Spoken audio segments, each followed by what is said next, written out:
Hello guys, আসসালামু আলাইকুম everyone, it's me Diya and welcome to Diya's dream.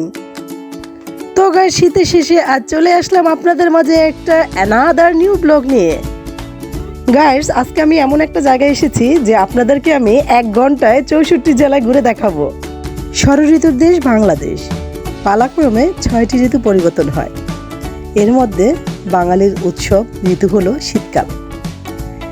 শীতকালে বাঙালি প্রতিটি ঘরে পিঠাপুলির উৎসব শুরু হয়ে যায়। এই শীতের পিঠা বাঙালিদের কাছে একটি বিখ্যাত খাবার। আগেরকার মানুষের মতো এখন আর মানুষ সেভাবে পিঠাপুলি খায় না, কারণ এটা বানানো কঠিন। গাইস, আপনারা নিশ্চয়ই এতক্ষণ বুঝতে পেরেছেন আমি কোথায় এসেছি। এটা হলো শিল্পকলা একাডেমি পিঠা উৎসব মেলা। আসলে মেলাটা হয়ে থাকে প্রায় 8-10 দিন, কিন্তু আমি লাস্টের দিন গিয়েছিলাম, যার কারণে এত ভিড় ছিল।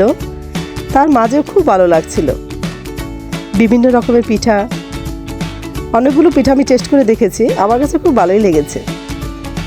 তাছাড়াও এখানে ছিল বিভিন্ন দেশের পিঠা, বগুড়া, দিনাজপুর, বরিশাল, রংপুর, রাজশাহী। বললাম না, 1 ঘন্টায় 64টা জেলা আমি ঘুরেছি।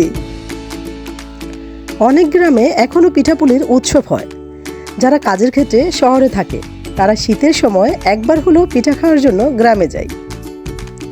শীতের মধ্যে যে পিঠাপুলি তৈরি হয় সেটা গ্রাম বাংলার একটি সাংস্কৃতিক এবং গুরুত্বপূর্ণ অংশ। অতীতকাল থেকেই এই শীতকাল এবং শীতকালের পিঠা নিয়ে বিভিন্ন উক্তি তুলে ধরেছেন। শীতের সময় প্রতিটি বাঙালির ঘরে এই পিঠার উৎসব শুরু হয়, কারণ বাঙালিদের কাছে এটা একটি জনপ্রিয় খাবার। শীতের এই পিঠা প্রতিটি বাঙালির ঘরে অনেক গুরুত্বপূর্ণ।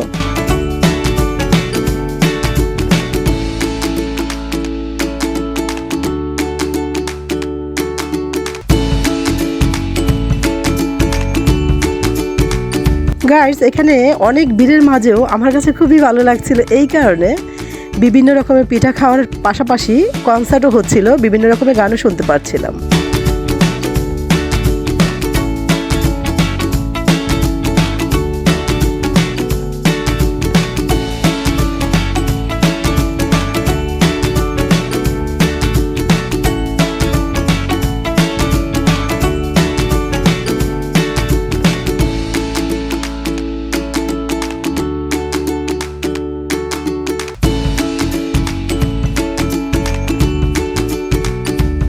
অনেকদিন পর পিঠার পাশাপাশি এই দোকানে পাকোড়াগুলা খুব মজা ছিল, তা আমি পাশাপাশি একটু পাকোড়াও খেয়ে নিলাম।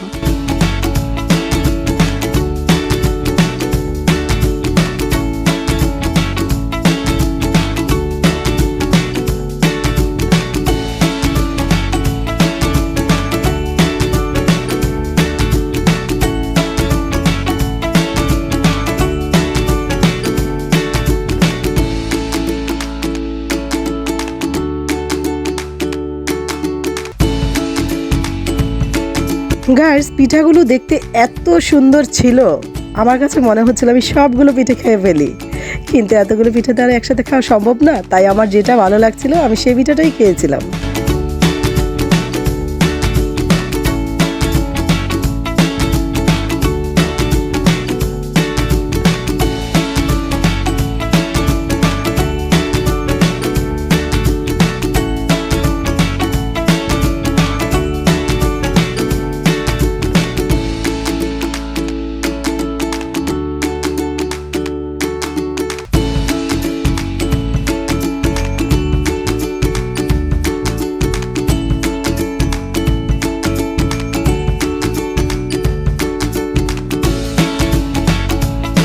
আপনাদেরকে একটা মজার কথাই বলা হয়নি, পিঠার পাশাপাশি এখানে কিছু আইটেম চাইনিজ আইটেমও খাবার ছিল।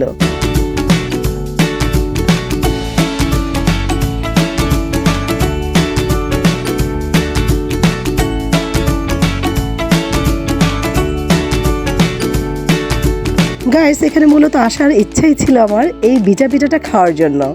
এটা চিতই পিঠা এবং নারিকেল দুধ দিয়ে ভিজানো হয়। আপনারা খেয়েছেন কিনা আমি জানি না, এই পিঠাটা আমার খুবই প্রিয়।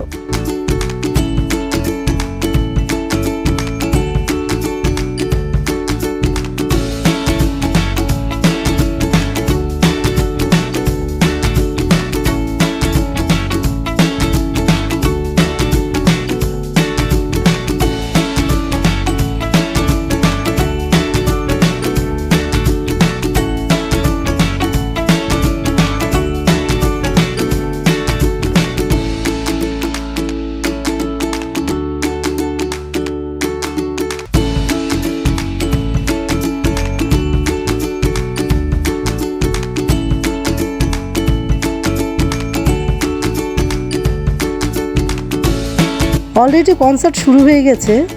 রাত যত বাড়ছে মানুষ ততই বাড়ছে, ভিড় ততই হচ্ছে।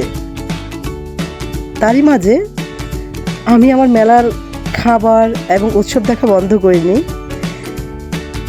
আর একটা খবর আপনাদেরকে দেই, সেটা হলো কিছুক্ষণের মধ্যেই আমার চাচাতো ভাই, চাচাতো বোন এবং আমার ভাইয়ের বউ, আমার ভাতিজি সবাই আসতেছে। আমরা সবাই একসাথে হব, একসাথে আমরা খুব মজা করব। অলরেডি তাদেরকে ফোন দেওয়া হয়ে গেছে।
এখানে আমি আমার ভাই, ভাইয়ের বউ এবং আমার বোনের জন্য অপেক্ষা করছি। ওরা কিছুক্ষণের মধ্যেই চলে আসবে। তারই পাশাপাশি ঘুরে আপনাদেরকে একটু দেখাচ্ছি, আপনারা দেখুন। যারা যারা পিঠা উৎসবে এখনো আসেননি তারা ঘরে বসেই দেখে নেন।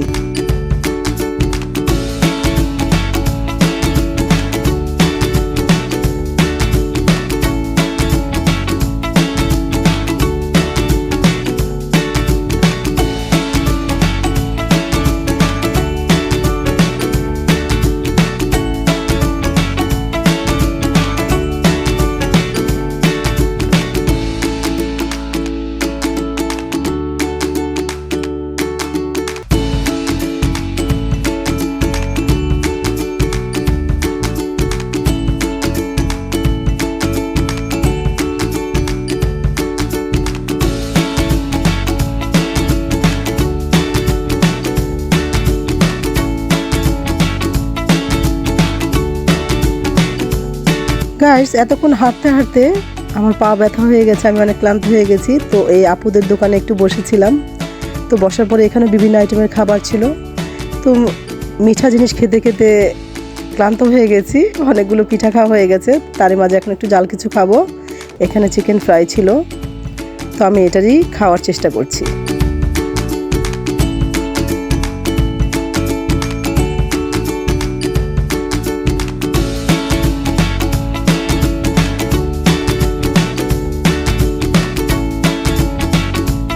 এই তো অবশেষে এসে পড়লো আমার কিউট ভাতিজি, আমার ভাই এবং আমার ভাইয়ের বউ।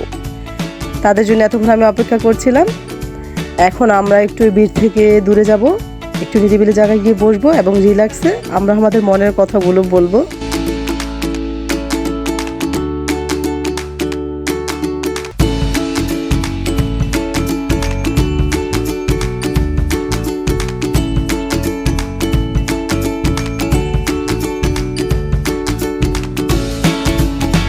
এখন আমরা জাল কিছু খাবো। আমার ভাই এবং ভাইয়ের বউকে পিঠা সেজেছিলাম, ওরা পিঠা খাবে না, তো আমরা এখন ফুচকা খাবো। আমরা এখন ফুচকা খেতে খেতে আমার বোনের জন্য অপেক্ষা করছি, দেখি ও আসলে কি খায়।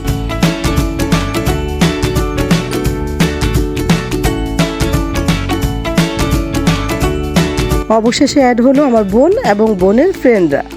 ওরা সবাই বায়না ধরলো মোমো খাবে, তো ওদের জন্য মোমো অর্ডার করলাম। এখন মোমো দিবে, ওরা মোমো খাবে। তো আমরা একসাথে খাওয়া দাওয়ার পর অনেক আড্ডা দিব, আড্ডার পর তারপর বাড়ির দিকে রওনা দেব। তো গাইস, আজকের ভিডিওটি ছিল এই পর্যন্তই। আশা করি ভিডিওটি আপনাদের কাছে ভালো লাগবে। যদি ভালো লাগে থাকে তাহলে লাইক, কমেন্ট, শেয়ার ও অবশ্যই একটু সাবস্ক্রাইব করে দিবেন। দেখা হবে নেক্সট ভিডিওতে। সেই পর্যন্ত আপনারা ভালো থাকবেন, সুস্থ থাকবেন। আল্লাহ হাফিজ।